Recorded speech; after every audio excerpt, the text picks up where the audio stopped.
मैं doctor Kamaluddin Shaikh, assistant professor department of psychology, DAV PG college Varanasi, अपने MA 4th semester के सभी विद्यार्थियों का स्वागत करता हूं।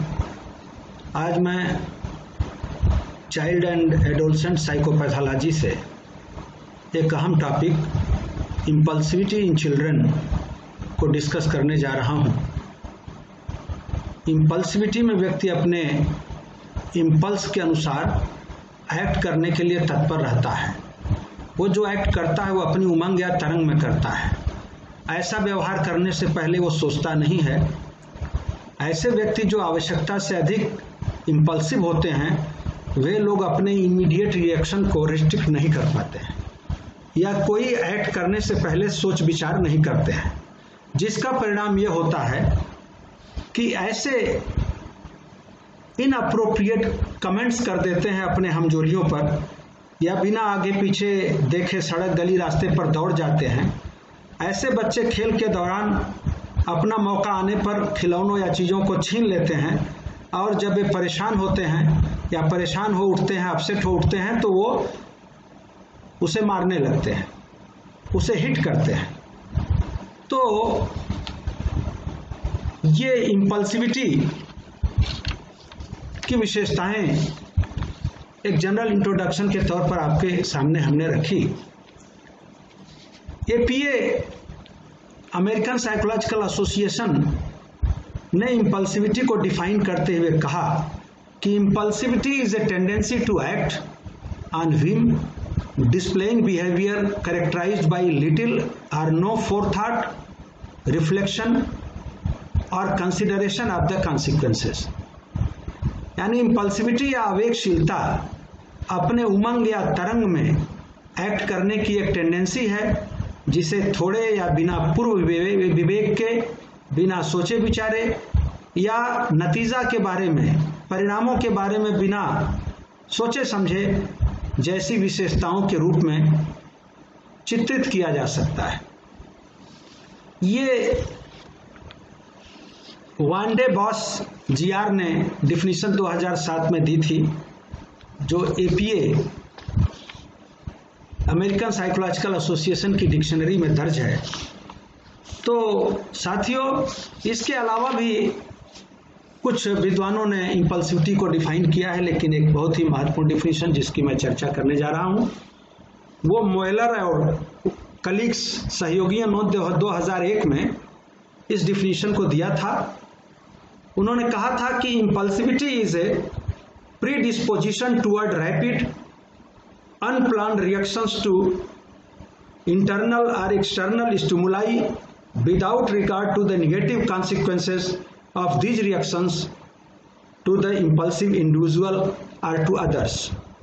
इस डिफिनीशन को देखने से एक बात स्पष्ट है कि इम्पल्सिविटी इंटरनल या एक्सटर्नल स्टिमुलाई के प्रति, रैपिड और अनप्लान्ड रिएक्शंस के प्रति एक प्री डिस्पोजिशन है। यह आवेगी व्यक्ति, इम्पल्सिव पर्सन, या दूसरों के लिए इन रिएक्शंस के निगेटिव कॉन्सिक्वेंसेस की परवाह किए बिना होती है या घटित होती है। तो ये आपके सामने हमने इम्पल्सिविटी की परिभाषा को रखा। हालांकि इसमें कहा गया है कि यह अनप्लान्ड होता है। हालांकि इसके बारे में अन्य विद्वान अलग विचार रखते हैं और उसके साथ एग्जाम्पल देकर भी उसको समझाते हैं कि आवेगशीलता हमेशा अनप्लान्ड नहीं होती है। उदाहरण के तौर पर देखा जाए तो कुछ साइकोलॉजिकल गैम्बलर्स अपने इम्पल्सिव बिहेवियर को आगे बढ़ाने के लिए एडवांस में ही योजना बना लेते हैं या बनाते हैं। तो इम्पल्सिव बिहेवियर को साइकियाट्रिक डिसऑर्डर के कोर सिम्टम्स या केंद्रीय लक्षण के रूप में कॉन्सेप्चुअलाइज किया जाता है, जो एक दूसरे से बहुत हद तक संबंधित होते हैं, जिसमें क्लस्टर बी पर्सनालिटी डिसऑर्डर समेत इम्पल्सिव डिसऑर्डर्स तथा बाइपोलर डिसऑर्डर्स के लक्षण भी शामिल होते हैं। अब मैं इम्पल्सिविटी के सिम्टम्स की चर्चा करने जा रहा हूं, जिसमें कि बच्चों के अंदर जो इम्पल्सिव बच्चे होते हैं उनमें क्या सिम्टम्स होते हैं उनकी चर्चा मैं एक एक करके करूंगा। पहला यह है कि सोचने से पहले या बिना विचारे ये एक्ट करते हैं और सिचुएशन के प्रति उनकी तत्काल प्रतिक्रिया को कंट्रोल करने में बहुत कठिनाई होती है। दूसरा ये है कि ये बच्चे जो इंपल्सिव होते हैं वो प्रायः एग्रेसिव, डिसरिस्पेक्टफुल, वियर्ड और डिफाइंट लगते हैं। कहने का मतलब है कि ये आक्रामक, निरादरपूर्ण, विचित्र या अवज्ञाकारी, विद्रोही लगते हैं। और तीसरा सिम्टम्स अगर हम दर्ज करें, जो प्रमुख सिम्टम्स में है, impulsive children also have problem with self control. ऐसे बच्चों में आत्मनियंत्रण या आत्मसंयम की समस्या रहती है, वो स्वयं पर नियंत्रण करने में उनको कठिनाई होती है। इंपल्सिविटी के अन्य भी सिम्टम्स हैं, जैसे कि ये दूसरों को बाधा पहुंचाते हैं और साथ ही साथ अपने टर्म को वेट करने में परेशान उठते हैं। वे अपने बारी का इंतजार नहीं करते हैं और रिस्क टेकिंग विदाउट थिंकिंग, बिना सोचे जोखिम उठाते हैं और साथ ही तपाक से किसी के बीच में अनुचित टिप्पणी कर देना इनकी आदत में शुमार हो जाता है। साथ ही taking part in dangerous activities without considering the consequences. कहने का मतलब कि बिना विचार किए डेंजरस एक्टिविटी में ऐसे बच्चे भाग लेते हैं और परिणाम की कोई परवाह नहीं करते हैं। और साथ ही साथ संवेगों को नियंत्रण करने में, इमोशन को कंट्रोल करने में कठिनाई होती है और बिना सोचे समझे ही बोल देते हैं। तो ये इंपल्सिव बच्चों के कुछ सिम्टम्स थे जिनकी चर्चा हमने की, जो प्रमुख सिम्टम्स थे। और अब आवेगशीलता या अतिक्रियाशीलता के जो सामान्य लक्षण हैं उन पर चर्चा करूंगा। कॉमन सिम्टम्स ऑफ इंपल्सिविटी या हाइपर एक्टिविटी। तो इसमें एक बात तो महत्वपूर्ण रूप से जान लेने की है कि ADHD और अन्य बिहेवियर डिसऑर्डर वाले बच्चों में अक्सर आवेगी बिहेवियर या इंपल्सिव बिहेवियर होता है। इंपल्सिविटी ऐसी एक्ट से, ऐसी क्रियाओं से या कामों से रिलेटेड है जो बिना सोचे समझे अपनी उमंग में किया जाता है। नतीजा ये होता है कि ये बच्चे अक्सर अननेसेसरी रिस्क उठाते हैं और साथ ही अपनी बारी का इंतजार नहीं करते हैं और दूसरों के बीच में बाधा पहुंचाते हैं। तो ये जान लेना जरूरी है कि इंपल्सिविटी या हाइपर एक्टिविटी का जो कॉमन सिम्टम्स है वो क्या है। लेकिन हम इसको समझने के लिए अर्ली चाइल्डहुड, मिडिल चाइल्डहुड और एडोलसेंस में इंपल्सिविटी के कॉमन सिम्टम्स को डिस्कस करेंगे। तो इन स्टेजेज में 3 स्टेजेज को हम इसमें शामिल करने जा रहे हैं, शामिल करेंगे। Behaviour with in normal range, ऐसे व्यवहार जो सामान्य दायरे या सीमा के अंतर्गत आते हैं। सेकेंड है बिहेवियर सिग्नलिंग ए हाइपर एक्टिविटी और इंपल्सिविटी, अतिक्रियाशीलता या आवेगशीलता का संकेत देने वाले व्यवहार या व्यवहार संकेतक कौन कौन हैं उनकी चर्चा करेंगे। साथ ही साथ behaviour signalling the possible presence of ADHD, माने ADHD की जो संभावित उपस्थिति है उसका संकेत देने वाले वो कौन कौन से व्यवहार हैं, वो कौन कौन एक्टिविटीज़ हैं, उनकी भी चर्चा हम करेंगे। तो पहले हम उठाते हैं अर्ली चाइल्डहुड को, जो pre school and early school year से जुड़ा हुआ है। और अर्ली चाइल्डहुड जन्म से लेकर 8 वर्ष तक की अवधि के रूप में परिभाषित की जाती है। इस स्टेज में ग्रोथ के साथ साथ ब्रेन का डेवलपमेंट भी तेज गति से होता है और इस उम्र के बच्चे अपने इन्वायरमेंट और अपने आसपास के जो लोग होते हैं उनसे ज़्यादा प्रभावित होते हैं, उनसे अत्यधिक प्रभावित होते हैं। तो अब मैं उन तीनों बिंदुओं को शामिल करते हुए इसको हम डिस्कस करने जा रहे हैं। Behaviour with in normal range, early childhood के बच्चों में सामान्य सीमा के अंतर्गत वो कौन कौन से व्यवहार हैं। तो पहला यह है कि जब बच्चे अपनी सामान्य सीमा के अंदर रहते हैं तो उनके अंदर कुछ ऐसी एक्टिविटी होती है जैसे बच्चा सर्किल में दौड़ने लगता है और आराम के लिए रुकता नहीं है वो वस्तुओं से या व्यक्तियों से या कहीं दीवारों से टकरा जाता है और वो कॉन्स्टेंटली, वो बार बार लगातार सवाल पूछता है। अब दूसरा बिंदु जो है बिहेवियर सिग्नलिंग या हाइपर एक्टिविटी और इम्पल्सिविटी। तो बच्चे में जब अत्यधिक आवेगशीलता या इम्पल्सिविटी के संकेत प्राप्त होते हैं तो उसमें जो लक्षण दिखाई देते हैं उसमें पहला यह है कि बच्चे आमतौर पर तेजी से लोगों के पीछे दौड़ते हैं या वस्तुओं को, चीज़ों को ठोकर मारते हुए चलते हैं। दूसरा यह है कि सामान्यतः वो चोटिल हो जाते हैं और खेल के दौरान बैठना नहीं चाहते हैं।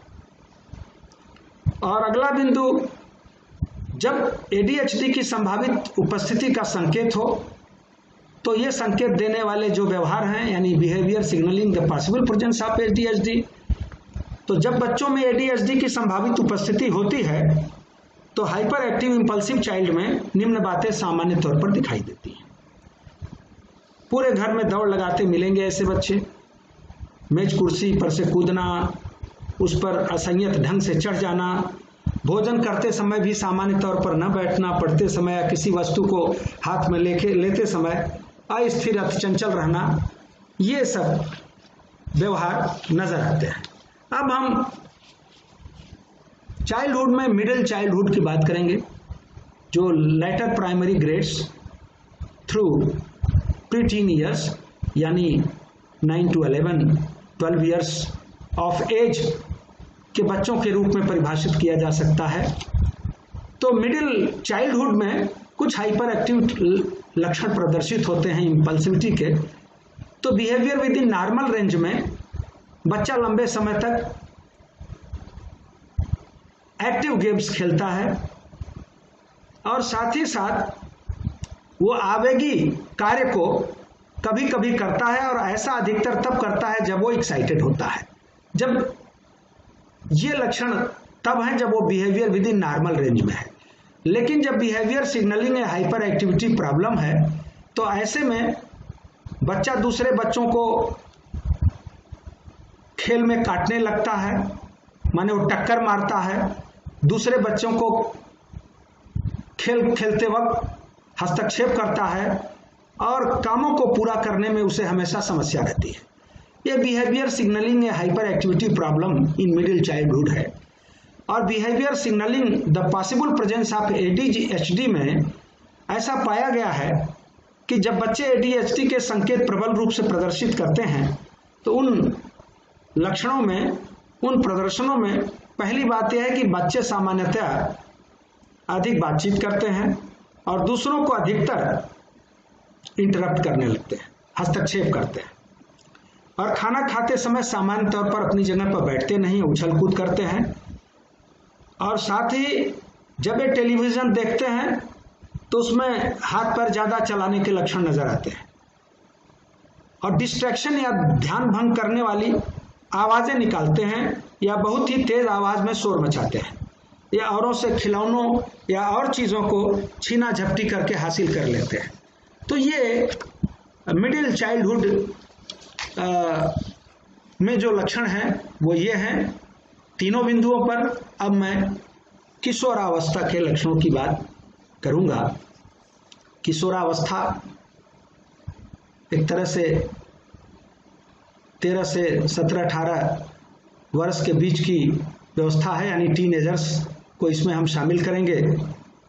किशोरावस्था में भी इम्पल्सिविटी के कुछ प्रमुख लक्षण हैं जो सामान्य तौर पर दिखाई देते हैं और ऐसे व्यवहार को नॉर्मल रेंज का व्यवहार कहा जाएगा, जैसे behaviour with in normal range कहा जाएगा, सामान्य दायरे के अंतर्गत रखा जाएगा। नंबर 1, ऐसे किशोर अपने सोशल एक्टिविटीज में एक्टिव हो जाते हैं, मैंने ये क्रियाशील हो जाते हैं, जैसे लंबे समय तक डांसिंग में व्यस्त रहना। दूसरा यह है कि अपने हमजोलियों के साथ रिस्की बिहेवियर में लिप्त रहते हैं। कहने का मतलब यह है कि हमजोलियों के साथ वो जोखिम वाले व्यवहार करते हैं। अब हाइपर एक्टिविटी की समस्या से संबंधित कुछ व्यवहार संकेतकों के बारे में मैं आपको अवगत कराने जा रहा हूं, तो जिसे हम बिहेवियर सिग्नलिंग ए हाइपर एक्टिविटी प्रॉब्लम के अंतर्गत रखकर समझेंगे। जो किशोर हैं, एडोलसेंट हैं, खिलवाड़ करने में व्यस्त रहते हैं, दूसरों को इससे बहुत ही खींच पैदा होती है।